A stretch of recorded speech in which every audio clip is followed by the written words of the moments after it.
श्री राम पंचचत्वारिंश सर्ग। सीता के मार्मिक वचनों से प्रेरित होकर लक्ष्मण का श्री राम के पास जाना। उस समय वन में जो आर्तनाद हुआ उसे अपने पति के स्वर से मिलता जुलता जान श्री सीता जी लक्ष्मण से बोली, भैया जाओ श्री रघुनाथ जी की सुधि लो, उनका समाचार जानो। उन्होंने बड़े आर्त स्वर में हम लोगों को पुकारा है। मैंने उनका वह शब्द सुना है, वह बहुत उच्च स्वर से बोला गया था। उसे सुनकर मेरे प्राण और मन अपने स्थान पर नहीं रह गए हैं। मैं घबरा उठी हूं। तुम्हारे भाई वन में आर्तनाद कर रहे हैं। वे कोई शरण रक्षा का सहारा चाहते हैं। तुम उन्हें बचाओ। जल्दी ही अपने भाई के पास दौड़े हुए जाओ। जैसे कोई सांड सिंहों के पंजे में फंस गया हो, उसी प्रकार वे राक्षसों के वश में पड़ गए हैं। अतः जाओ। सीता के ऐसा कहने पर भी भाई के आदेश का विचार करके लक्ष्मण नहीं गए। उनके उस व्यवहार से वहां जनक किशोरी सीता क्षुब्ध हो उठी और उनसे इस प्रकार बोली, सुमित्रा कुमार, तुम मित्र रूप में अपने भाई के शत्रु ही जान पड़ते हो, इसीलिए तुम इस संकट की अवस्था में भी भाई के पास नहीं पहुंच रहे हो। लक्ष्मण, मैं जानती हूं तुम मुझ पर अधिकार करने के लिए इस समय श्री राम का विनाश ही चाहते हो। मेरे लिए तुम्हारे मन में लोभ हो गया है, निश्चय ही इसीलिए तुम श्री रघुनाथ जी के पीछे नहीं जा रहे हो। मैं समझती हूं श्री राम का संकट में पड़ना ही तुम्हें प्रिय है। तुम्हारे मन में अपने भाई के प्रति स्नेह नहीं है। यही कारण है कि तुम उन महातेजस्वी श्री रामचंद्र जी को देखने न जाकर यहाँ निश्चिंत खड़े हो। हाय, जो मुख्यतः तुम्हारे सेव्य हैं, जिनकी रक्षा और सेवा के लिए तुम यहाँ आए हो, यदि उन्हीं के प्राण संकट में पड़ गए तो यहाँ मेरी रक्षा से क्या होगा। विदेह कुमारी सीता जी की दशा भयभीत हुई हरिणी के समान हो रही थी। उन्होंने शोकमग्न होकर आंसू बहाते हुए जब उपर्युक्त बातें कही, तब लक्ष्मण उनसे इस प्रकार बोले, विदेह नंदिनी, आप विश्वास करें, नाग, असुर, गंधर्व, देवता, दानव तथा राक्षस ये सब मिलकर भी आपके पति को परास्त नहीं कर सकते। मेरे इस कथन में संशय नहीं है। देवी शोभने, देवताओं, मनुष्यों, गंधर्वों, पक्षियों, राक्षसों, पिशाचों, किन्नरों, मृगों तथा घोर दानवों में भी ऐसा कोई वीर नहीं है जो सम्रांगण में इंद्र के समान पराक्रमी श्री राम का सामना कर सके। भगवान श्री राम युद्ध में अवध्य हैं, अतएव आपको ऐसी बात ही नहीं कहनी चाहिए। श्री रामचंद्र जी की अनुपस्थिति में इस वन के भीतर मैं आपको अकेली नहीं छोड़ सकता।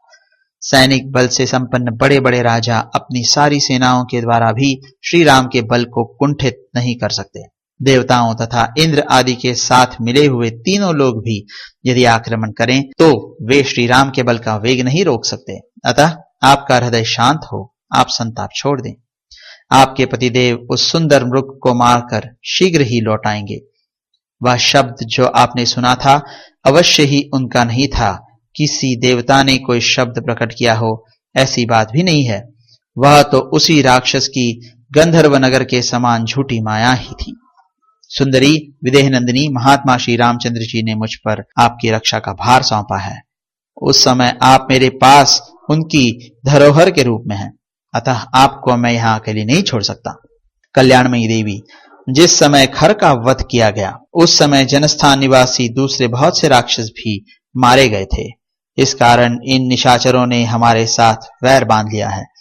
विदेह नंदिनी, प्राणियों की हिंसा ही जिनका क्रीड़ा विहार या मनोरंजन है, वे राक्षस ही इस विशाल वन में नाना प्रकार की बोलियां बोला करते हैं। अतः आपको चिंता नहीं करनी चाहिए। लक्ष्मण के ऐसा कहने पर सीता को बड़ा क्रोध हुआ। उनकी आंखें लाल हो गईं और वे सत्यवादी लक्ष्मण से कठोर बातें कहने लगी।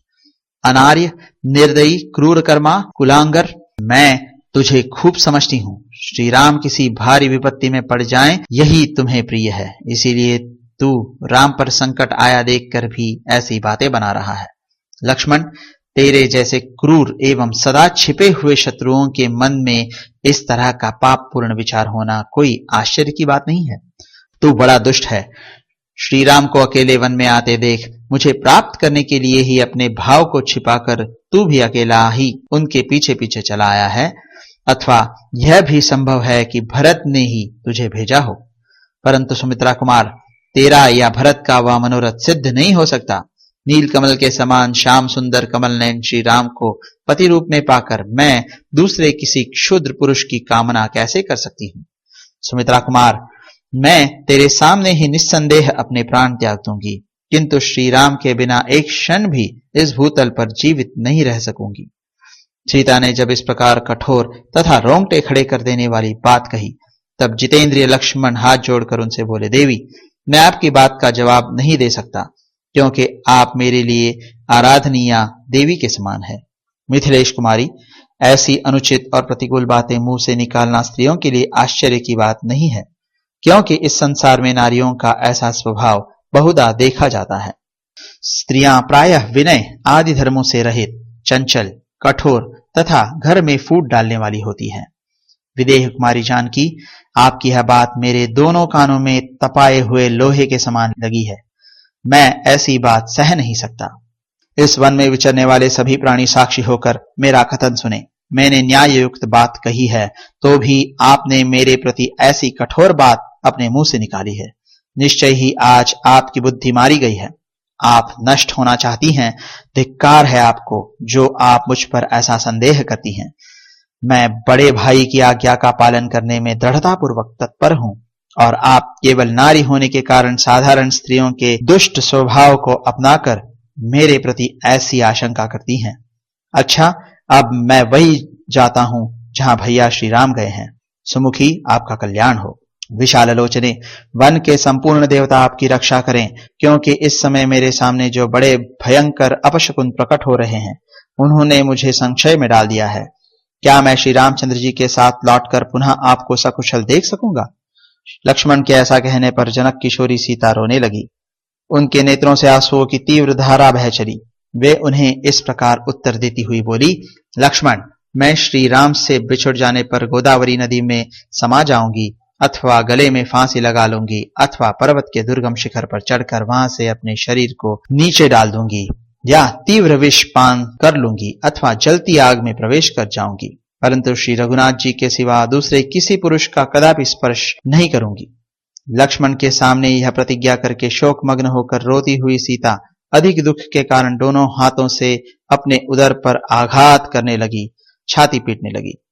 विशाल लोचना सीता को आर्त होकर रोती देख सुमित्रा कुमार लक्ष्मण ने मन ही मन उन्हें सांत्वना दी, परंतु सीता उस समय अपने देवर से कुछ नहीं बोली। तब मन को वश में रखने वाले लक्ष्मण ने दोनों हाथ जोड़कर कुछ झुककर मिथिलेश कुमारी सीता को प्रणाम किया और बारंबार उनकी ओर देखते हुए वे श्री रामचंद्र जी के पास चल दिए। इस प्रकार श्री वाल्मीकि निर्मित आर्ष रामायण आदि काव्य के अरण्य कांड में 45वां सर्ग पूरा हुआ।